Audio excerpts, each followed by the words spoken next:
Hello students, आज हम thermodynamics में से Kelvin's thermodynamic scale of temperature discuss करने वाले हैं with you by Shweta Mehra.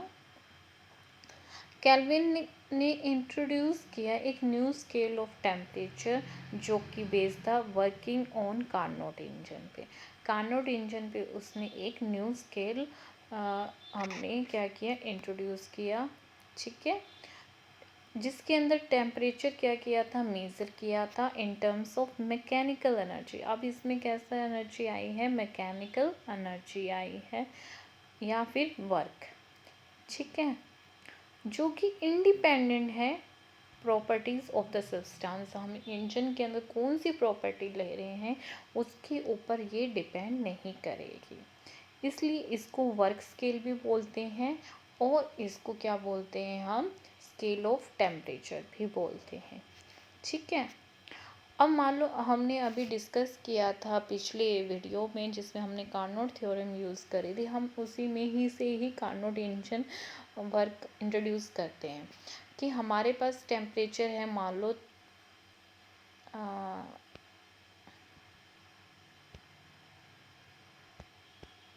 हमारे पास टेम्परेचर है, मान लो θ1 एंड θ2।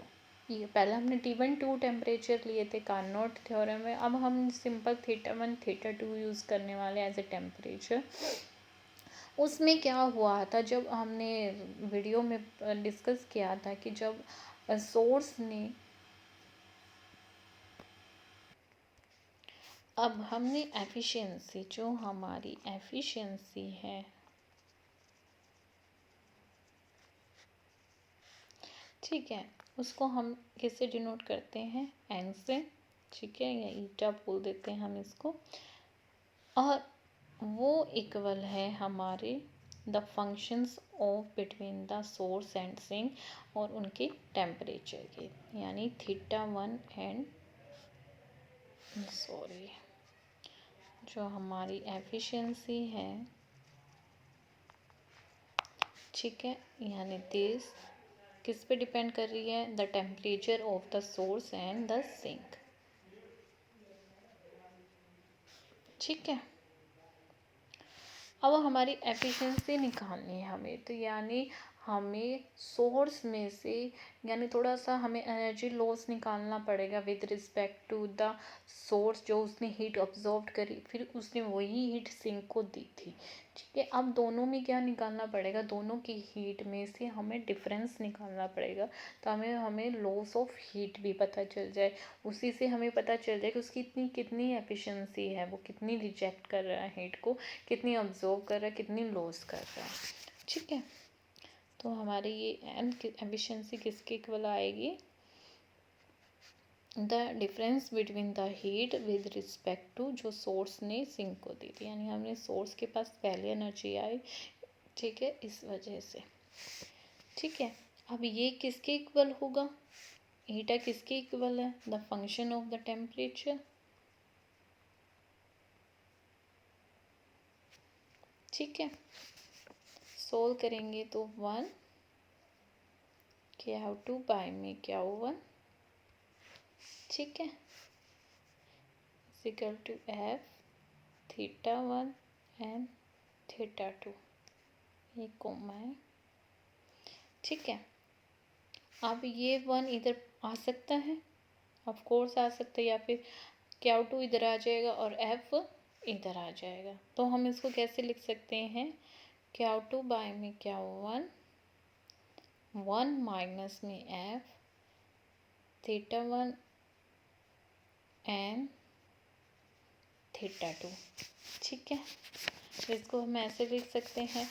अब हम इसको वापस रिवर्स भी कर सकते हैं, अगर रिवर्स करना हो, मान ले इसका Q1 बाय में Q2 करना हो, अभी तो हम Q2 बाय में Q1 कर रहे हैं, अब हमें Q1 बाय में Q2 करना होगा, तो ये अपोन में आ जाएगा, ठीक है।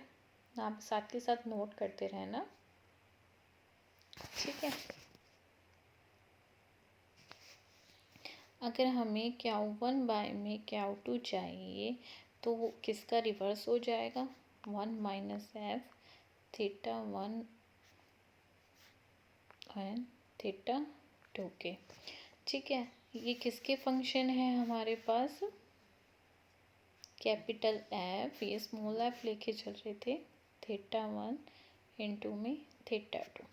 अब ये हमारे पास क्या है, अनदर फंक्शन हो गए टेम्परेचर के, थीटा वन और थीटा टू के। सिमिलरली अगर हम इंजन हमारा किस में वर्क कर रहा है, कौन से दो टेम्परेचर के बीच में वर्क कर रहा है, थीटा वन थीटा टू। अगर हमने कोई एक अनदर इंजन लिया है, अब तो इसका काम तो मान लो एक बार हो गया हमारे पास, कि हमने एक बार क्या लिया है, कोई और इंजन लिया है जो दो टेम्परेचर के बीच में क्या कर रहा है, वर्क कर रहा है। मान लो अब वो दो टेम्परेचर हो गए हमारे पास, theta two and theta three. कोई अनदर इंजन हमने बीच में इंट्रोड्यूस कर दिया। अब क्या होगा, क्याउ टू हीट और क्याउ थ्री हीट होएगी, ऑब्जर्व करेंगे। ठीक है, क्याउ टू हीट कौन ऑब्जर्व कर रहा है, सोर्स, और ठीक है ये सोर्स कर रहा है, और जो सिंक क्या कर रहा है, क्याउ थ्री हीट को क्या कर रहा है, रिजेक्ट कर रहा है। ठीक है, उसने क्याउ थ्री रिजेक्ट कर दी है। तो हम इसको इस फॉर्म में लिखेंगे तो वो कैसे लिखा जाएगा, क्याउ टू बाय में Q three F theta two and theta three, इसी फॉर्म में लिखा जाएगा ना इसको। ठीक है, अब फर्स्ट इंजन में चलते हैं, यानी इस इंजन पे चलते हैं। फर्स्ट इंजन में क्या हुआ, क्याउ टू हीट क्या हुई थी, रिजेक्ट करी थी बाय द सिंक ने। ठीक है, और हीट अब्जॉर्व करी है बाय सेकेंड इंजन ने। ठीक है, अब दोनों चीज़ देखो ध्यान से सुनो। पहले में क्या होता, क्याउ टू हीट रिजेक्ट हुई, फर्स्ट इंजन की बात कर रही हूँ मैं। फिर जो हमने सेकंड इंजन इंट्रोड्यूस किया उसके अंदर क्याउ टू हीट क्या हुई, अब्जॉर्व करिए किसने, सोर्स ने। ये सिंक ने रिजेक्ट करी थी Q two heat in first engine में। जो हमने दूसरा इंट्रोड्यूस किया इंजन, उसमें क्याउ टू हीट क्या हो रही है, अब्जॉर्व कर रहा है, कौन, सोर्स कर रहा है। ठीक है, यानी ये क्या हो गए, कपल्ड हो गए टुगेदर, और एक नया थर्ड इंजन बना रहे हैं। यानी ये आपस में क्या हो गए, इंटरकनेक्टेड हो गए ये दोनों इंजन, क्योंकि क्याउ टू हीट क्या ही रिजेक्ट करी सिंक ने, और दूसरे इंजन के सोर्स ने क्याउ टू हीट को ऑब्जर्व करी। अब ये दोनों इंजन कपल होके एक थर्ड इंजन की तरह वर्क कर रहे हैं, जो कि एक थर्ड इंजन की तरह वर्क कर रहे हैं, जिनके बीच का जो अब टेम्परेचर हो गया, थर्ड इंजन की बात कर रहे हैं, theta one and theta three. ठीक है, ओके। तो अब क्या होगा, क्या वन हीट अब्जॉर्व करेगा, अब मैं आप नोट कर लीजिएगा मैं। ठीक है, अब क्या हुआ, मैंने आपको बताया था कि हीट अब्जॉर्व करी सोर्स ने हीट ऑब्जॉर्व करी क्याउ वन, ठीक है, at the temperature theta one. ठीक है, और सिंक ने क्या किया, क्याउ थ्री हीट को क्या कर दिया, रिजेक्ट कर दिया at the temperature theta three. अब उसको जो हमने अभी निकाले थे एफिशिएंसी में, तो उसको इस फॉर्म में लिख सकते हैं।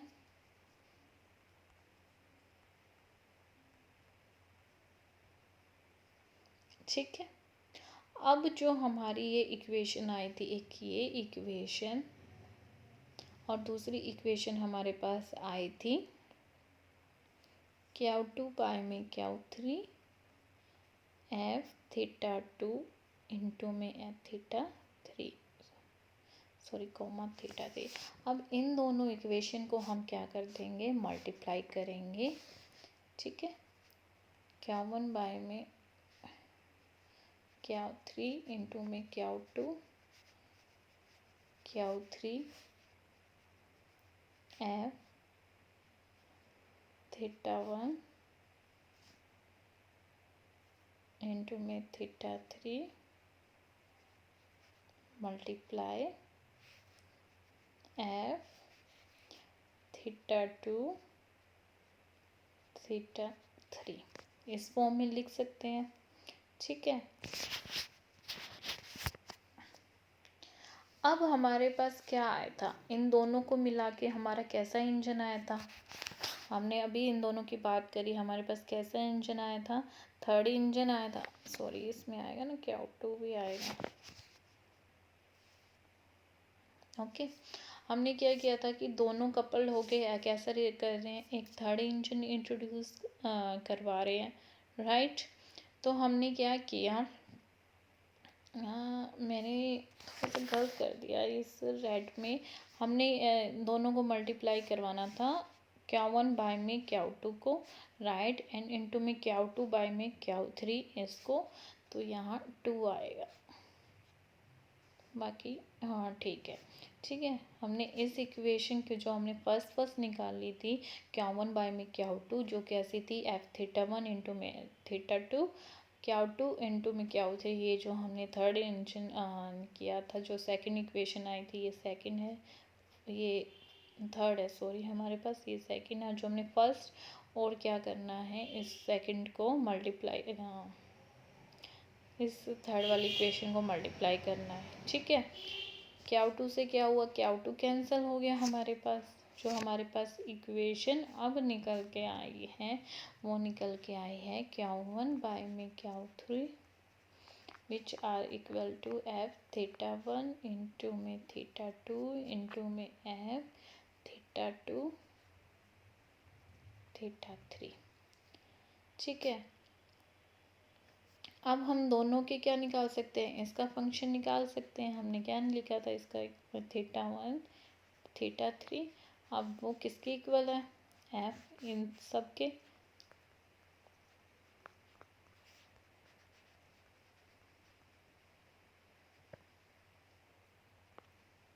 ठीक है, वो इसके इक्वल है। अब हमारे पास इन सब की अगर हम अलग अलग इक्वेशन लिखते हैं, तो हम उसको फाई की फॉर्म में भी लिख सकते हैं, कि हमने इन दोनों का क्या लिया है, टेम्परेचर को इन द फॉर्म ऑफ क्या बोल सकते हैं हम, एफिशिएंसी फॉर्म में हमने लिखा है।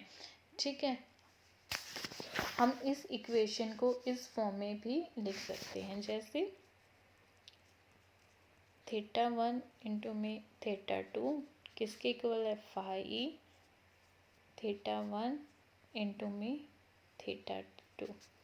ठीक है, अगर 2 3 के लिए होता यानी, तो हम कैसे लिखते, θ2 फाई में θ3, सिमिलरली फंक्शन ऑफ θ1 इंटू में θ3, उसके लिए हम क्या लिखते, फाई θ3 बाय में फाई सॉरी 1 बाय में 3। ठीक है, अब हमने जो, अब फाई क्या है, यहाँ पे हमारा कोई अननोन फंक्शन है टेम्परेचर का, इसलिए इसको इस फॉर्म में लिखा है, फाई क्या है, unknown function of a temperature. ठीक है, तो हम इसको, जो हमारा ऐसे था, इसको हम ऐसे भी लिख सकते हैं,